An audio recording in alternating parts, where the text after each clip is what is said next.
We have here a 2004 Jeep Sahara. The rear differential case is getting pulled out, so we can get an upgraded motive gear, ring and pinion set. While this install happens within a TJ, Jeep YJ, JT, JK, and JL gear sets will shim similarly. Motive Gear always recommends that installers read the provided instructional guide before beginning an install with our gear sets. Correct installation can be the difference between a safe extended gear life or premature failure. Remove the rear wheels.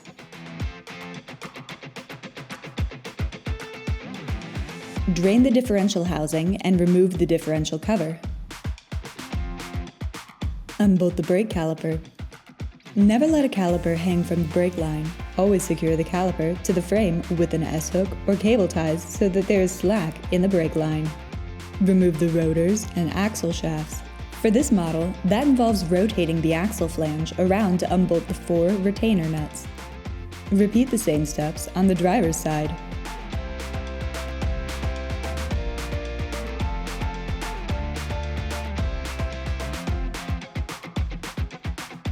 If necessary, use a slide hammer to remove the axle shafts from the axle housing. This is a good time to inspect the axle bearing and seal conditions. Clean or replace them as needed. Unbolt the drive shaft from the rear pinion yoke. Slide the drive shaft off of the slip yoke to clear it away from the work area. It is very important to mark the carrier caps so they can be reinstalled in their exact location and orientation during reassembly. Only then unbolt the carrier caps. Remove the differential case. Save the differential bearing shims for reference of the starting thickness for each side's shim stacks during reinstallation. Remove the pinion nut and the yoke. Remove the pinion from the housing. Do not let any hardened gears that may be reused hit the floor. Gently remove the pinion seal. Be careful not to gouge the housing during this process. Take out and save the oil slinger. Remove the old outer bearing. Remove the inner pinion race and outer pinion race from the housing. The easiest way to do this is to tap out the races from the opposite side. Place the components on a padded or wooden workbench. Some models use crush sleeves. This model is a preload shim style. Keep these shims set aside for reinstallation reference later. Remove the inner bearing from the old pinion so the pinion shims can be retrieved.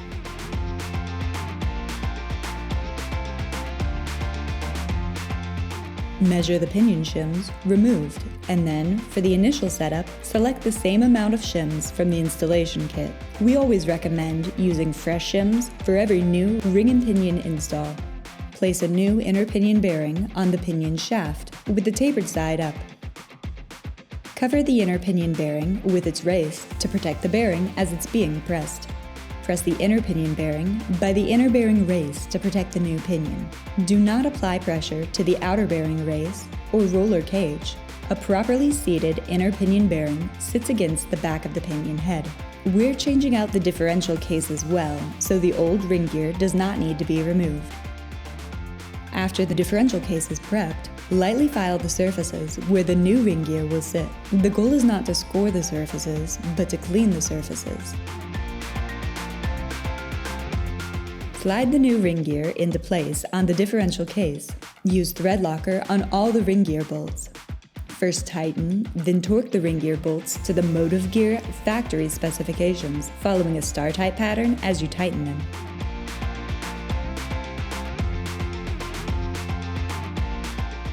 Before starting any reassembly, clean out the inside of the differential housing.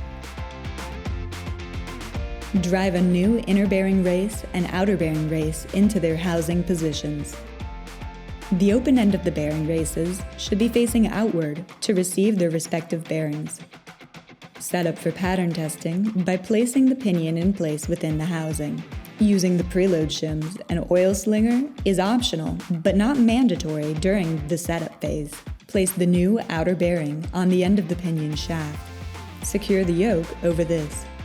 During the setup phase, Tighten the pinion nut down until there's some preload, but the pinion is still easily turned by hand.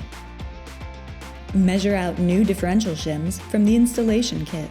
A good place to start is with the same shim thicknesses that were removed during initial disassembly.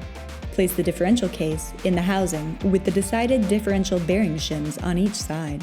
The fit should be quite tight, yet still allow the differential case to rotate slightly. If there is no movement, there is no backlash.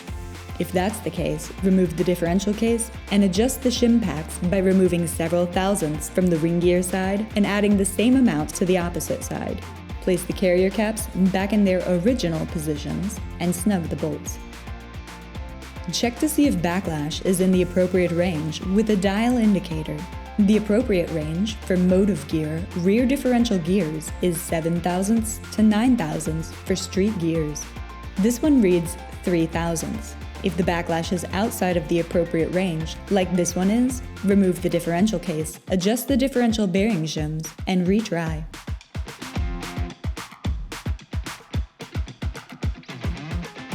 This backlash now reads 8 thousandths, which is within the appropriate range.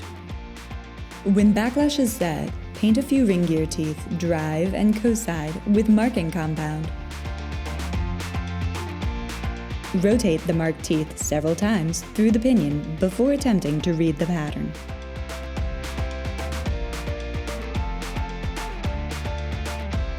Check the pattern against the provided pattern guide. Adjust shims as necessary to center the pattern. This example shows a good contact pattern. The drive side is centered both between the face and root of the tooth as well as the toe and heel. The co-side is also centered. When satisfied with the contact pattern, remove the differential case and pinion in preparation for final assembly. Have a friend help remove the pinion to protect it from falling. Place the outer bearing in its race. Include the oil slinger for final assembly if one was originally equipped. Install a new pinion seal. Place the new preload shims, or new crush sleeve if originally equipped, on the pinion before placing it back in the housing. Return the yoke over the end of the pinion shaft. Use thread locker on the pinion nut before attaching and carefully torquing to manufacturer's specifications. Check for sufficient pinion preload as determined by the differential's specifications with an inch-pound torque wrench. When using preload shims, you may need to remove the pinion to add or remove several thousandths of shims to achieve proper pinion preload. Do not proceed on to the next step until proper preload is attained. Set the differential case back in the housing with the same shims that were used to achieve the good contact pattern. Secure and torque the carrier caps to manufacturer's specification. It is good practice to do a final backlash and pattern check at this point to ensure the reassembly was correct. Slide the axle shafts back into their housing. Rotate around the axle shaft flange to secure the retainer nuts. Return the rotors to the wheel they were removed from and reattach the brake calipers. Verify that all hardware is torqued to their manufacturer's specification. Reinstall the drive shaft and torque to manufacturer's specifications. Use the kit-supplied sealant or gasket on the differential cover before bolting back onto the housing.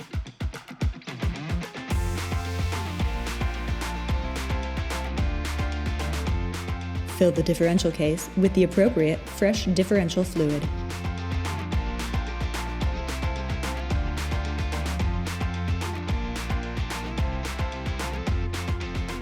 After the installation is complete, follow the new gear break-in procedure provided in the instructional guide. New ring and pinions, especially at high numeric ratio, can cause excessive heat buildup within the differential housing that can soften the gear teeth, significantly shortening the gear life.